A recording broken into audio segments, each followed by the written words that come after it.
mulai nih dibentak-bentakin kan, tekanan-tekanan dikeluarin semua ke maba-maba tadi. Jadi Egi bentak-bentak ke mereka pakai kata-kata kasar di situ. Setiap kali ospek dia pasti kayak gitu emang. Tapi di ospek yang kali ini sial dia, kena batunya. Pas Egi lagi marah-marahin maba tadi, tiba-tiba kakinya Egi nih ada yang narik ke arah jurang yang dalamnya itu kira-kira 2 meteran.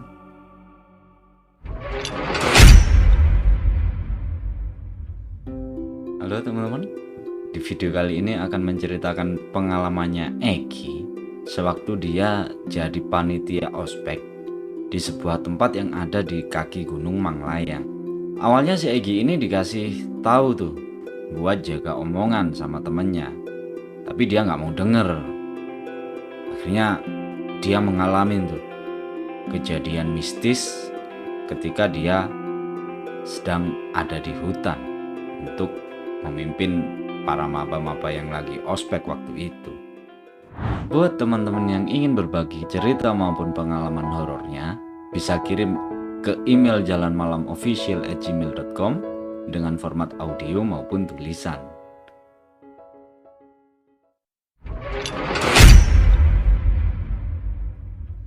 Ini adalah kejadian yang terjadi di tahun 2012. Sewaktu Egi masih duduk di bangku kuliah. Jadi Egi dari kecil sampai tahun 2012 itu nggak pernah percaya sama yang namanya setan atau hantu. Karena pada waktu itu dia selalu ngeyakinin ke dirinya sendiri nih, bahwasannya dia ini ada di alam nyata. Dan dia nggak mau ngait-ngaitin apapun yang terjadi sama dia dengan hal-hal gaib. Sebenarnya udah dari kecil nih si Egi ini ngalamin hal-hal yang bisa dibilang hal ganjil. Tapi Egi ini selalu berusaha menepis hal-hal itu dengan logika. Sampai pada puncaknya, yaitu di tahun 2012, dia pada akhirnya dibuat percaya tuh kalau yang namanya mereka atau makhluk-makhluk lain yang enggak kelihatan dan hidup berdampingan sama kita. Pada awal tahun 2009, Egi ini masuk ke salah satu universitas yang ada di Bandung. Universitas ini bisa dibilang cukup ternama dan banyak ngeluarin lulusan-lulusan terbaik juga. Singkat cerita, Egi udah jalanin kuliah selama 2 tahun nih. Dia yang awalnya junior, sekarang udah mulai jadi kakak tingkat. Udah bukan mahasiswa baru lagi. Nah, udah beberapa kali nih Egi jadi panitia ospek jurusan. Selama dia jadi panitia ospek jurusan, dia nggak pernah tuh yang namanya ngalamin hal-hal mistis yang ekstrim. Hal-hal ganjil itu ada, tapi lagi-lagi dianggap biasa aja sama dia. Ya kayak kebanyakan di universitas-universitas lain lah. Kalau ospek itu biasa diadain di alam terbuka, kayak di hutan atau bumi perkemahan. Nah, di universitasnya Egi pun juga sama. Akhirnya tibalah tahun 2012 nih. Egi sama teman-temannya mulai nyiapin konsep buat ospek jurusan, buat mahasiswa-mahasiswa baru tuh. Karena setiap tahun kan pasti selalu ada mahasiswa baru kan ya. Dan sebelum masuk ke perkuliahan, maba-maba ini mesti ngelewatin tuh yang namanya ospek jurusan. Dan Egin selalu jadi bagian di bidang acara sebelumnya. Tapi buat ospek yang kali ini, dia nggak mau diadain di tempat yang terlalu jauh dari kampus. Padahal biasanya mereka ini selalu ngadain di tempat-tempat yang lumayan jauh. Egi terus nanya nih ke teman-temannya, ada nggak tempat yang deket kampus tapi rekomen gitu buat ospek? Waktu itu Egin nanya sama temennya yang emang orang asli situ dan rumahnya emang deket kampus, namanya Ape. Nah, ditanya kayak gitu, si Ape ini ngejawab, "Oh, ada bro, masih deket kampus dan lumayan rekomen buat ospek. Tempatnya ada di sekitaran kaki Gunung Manglayang, dekat curug juga." Ngedenger itu, Egi jadi agak tertarik nih. Oke, yuk kita survei ke sana. Si Ape langsung motong pembicaraan dan bilang, bentar bro, ini tempat masih jarang dijamah sama manusia nih, karena belum terkenal. Karena si Ape ini tahu tuh karakternya si Egi yang emang agak sompral. Makanya dikasih peringatan. Ingat bro, jangan sompral, jaga omongan.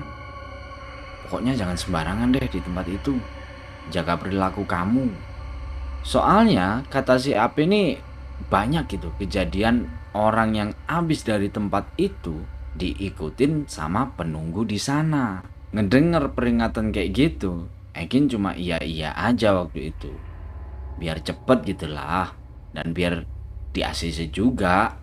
Padahal dalam hatinya dia sama sekali nggak peduli sama hal-hal yang kayak gitu.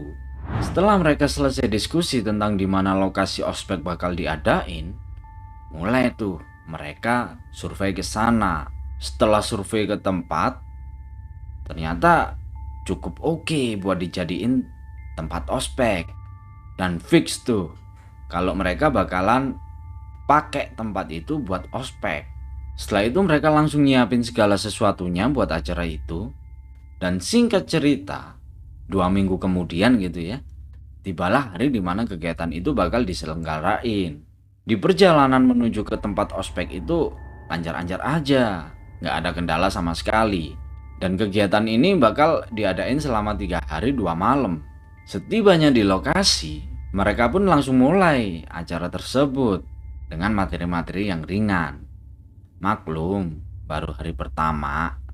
Nanti di hari kedua dan ketiga baru dikasih materi yang agak berat, yang bakal nguras energi dan otak mereka. Dan di malam kedua biasanya bakal diadain tuh yang namanya jurit malam. Tujuannya buat ngelatih mental para maba-maba itu. Akhirnya hari pertama berlangsung tuh, dan gak ada kendala sama sekali, masih aman. Tibalah hari kedua, hari dimana maba itu bakalan mulai digembleng. Namun lagi-lagi Egi ini diingetin sama temennya si Ape. Dia bilang, ingat bro, jangan ngomong sembarangan nanti malam. Tempat ini masih angker. Ngedengar peringatan itu lagi, si Egi ini cuma ketawa dan bilang sambil bercanda gitu. Kalau ada yang mau ikut, ya tinggal ikut aja tuh bro.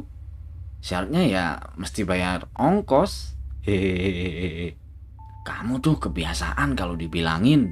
Akhirnya materi demi materi disampaikan dan gak terasa udah malam tuh. Yang artinya tibalah jurit malam. Para mahasiswa-mahasiswa baru itu pun disuruh segera tidur. Dan nanti bakal dibangunin secara mendadak pas jam 12 malam. Nah, pas para maba ini lagi enak-enaknya tidur, mulai tuh Egi sama panitia yang lainnya beraksi. Egi bangunin tuh satu persatu para maba dan dia barisin mereka. Terus Egi bawa mereka ke arah curug yang ada di sana. Di perjalanan menuju curug itu dimulai tuh yang namanya stressing. Mulai nih dibentak-bentakin kan, tekanan-tekanan dikeluarin semua ke maba-maba tadi. Jadi Egi bentak-bentak ke mereka pakai kata-kata kasar di situ. Bukan maksudnya nyakitin ya dia di situ.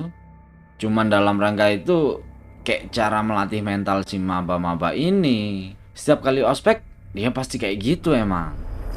Tapi di ospek yang kali ini sial dia.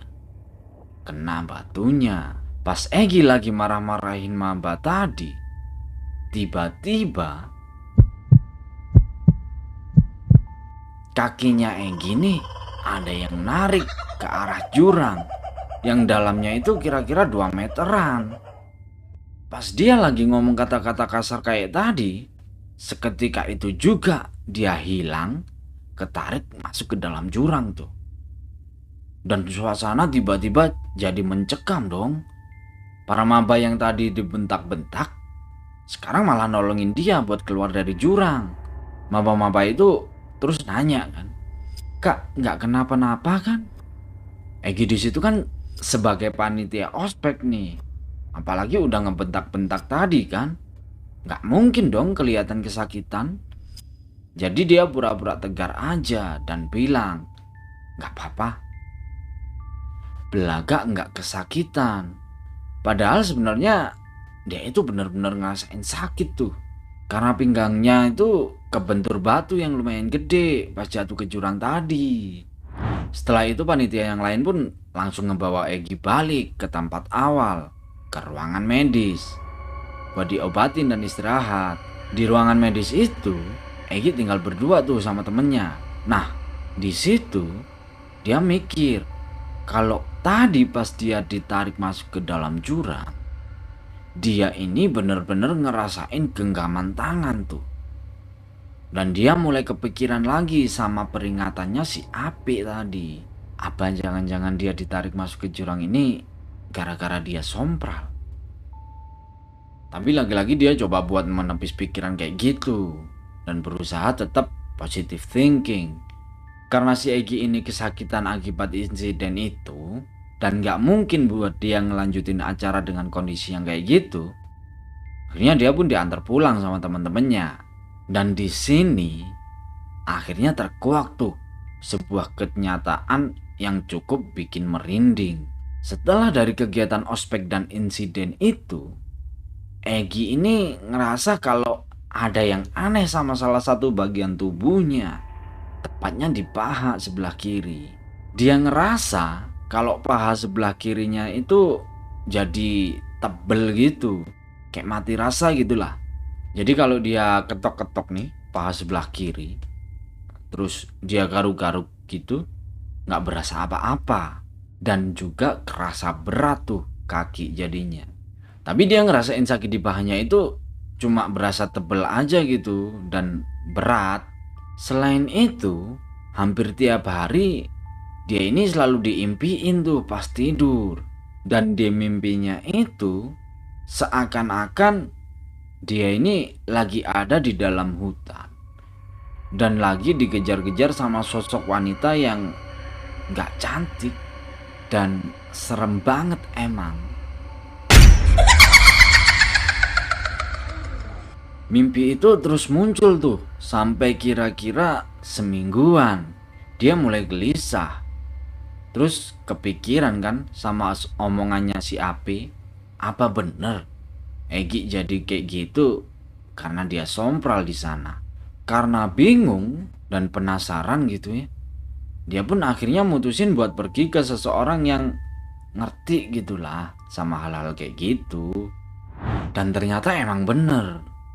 Ketika dia datang ke rumah orang itu, dia langsung disambut tuh sama seorang laki-laki dan bilang, "Astagfirullah, Mas, sini cepet masuk, biar dibuang sama bapak saya." "Pak, dibuang ini maksudnya apaan? Apanya yang dibuang?" Makin heran dan gelisah kan si Egi jadinya. Tapi dia nurut tuh sama kata laki-laki itu dan masuk ke rumah. Di dalam, Egi ketemu lagi sama bapak-bapak. Kalau dilihat dari penampilannya sih kayak ustadz. Terus Egi ngeliat tuh kalau si ustadz ngebawa sebuah botol kosong. Terus botol itu ditaruh di sebelahnya. Lalu ustadz itu nyuruh Egi buat rebahan dan nyuruh dia buat baca Asmaul Husna atau nama-nama Allah gitu ya, sambil merem. Egi nurut tuh, merem sambil baca Asmaul Husna. Terus si ustadz itu mulai mijitin paha sama pinggangnya Egi. Dan pas lagi merem itu, si Egi ngedenger nih, ustadz itu lagi kayak ngebentak-bentak dan kayak nyuruh seseorang itu buat pergi gitu. Dari situ Egi mulai tuh pelan-pelan hilang kesadaran sampai akhirnya dia pingsan. Gak lama kemudian Egi sadar dan ustaz ini nunjukin botol yang tadi. Cuman bedanya kali ini botol itu gerak-gerak sendiri tuh. Padahal gak diapa-apain sama sekali dan gak ada isinya. Kayaknya Pak Ustadz ini berhasil ngeluarin apapun makhluk yang ada atau nempel di badannya si Egi. Dan makhluk itu ditaruh di dalam botol. Dan sekarang si makhluk itu pengen keluar gitu. Makanya botol itu gerak-gerak sendiri. Dan bener aja, Pak Ustadz ini bilang, yang ada di dalam botol ini adalah setan yang nempel di paha kamu. Jadi kerasa berat dan tebel kan? Kaget dong si Egi. Kok Pak Ustadz ini bisa tahu?